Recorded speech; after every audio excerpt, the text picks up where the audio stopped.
how to find sand fleas when you can't see the colonies in the winter. In the winter months, I have noticed that these sand fleas will go deeper in the sand or deeper down in the water. And this tip that I'm going to share is mainly for high impact beaches.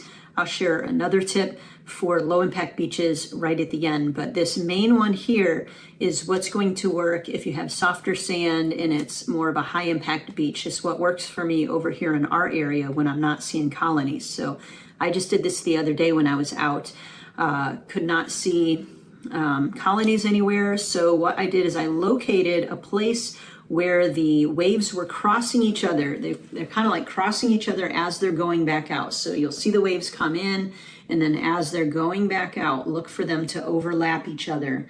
And that space where you see like this V pattern, it's overlapping each other. That's right where you want to pull your sand flea rake as the water is going out.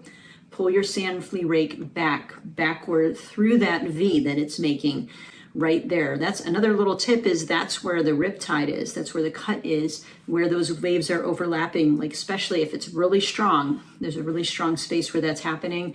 Good indicator of where a riptide might be. So anyways, find that spot. You may only get 2 or 3, maybe a handful of sand fleas at a time. You're not going to find them in abundance, obviously, if you're not seeing a colony. But what I do is, as I'm walking, you know, you're walking backwards as you're raking. So that's making the sand fleas pop up out of their little hiding spots. You know, where that cut is where they're looking for food. They're in that spot because that's the greatest location that they can find to find food.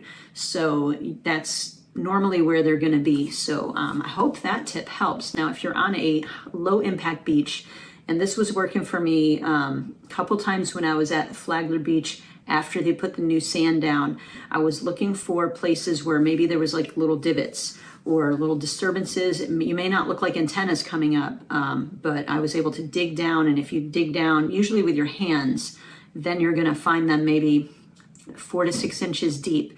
You're not gonna find them up really close to the surface. So that's what you can look for on a low impact beach. And on a high impact beach, do that trick that I said where the waves are crossing each other as they're going out, and hopefully you can find some sand fleas for bait. Now, I will say that when you're not finding sand fleas in abundance, the fish don't seem to be feeding on them as much as they are when they are naturally there, a lot of them. So you might be able to still use them for bait if the fish are wanting them. Like we always talk about, fish are finicky, so one day they might want sand fleas, the other day they might want shrimp. So try everything you can and see what works.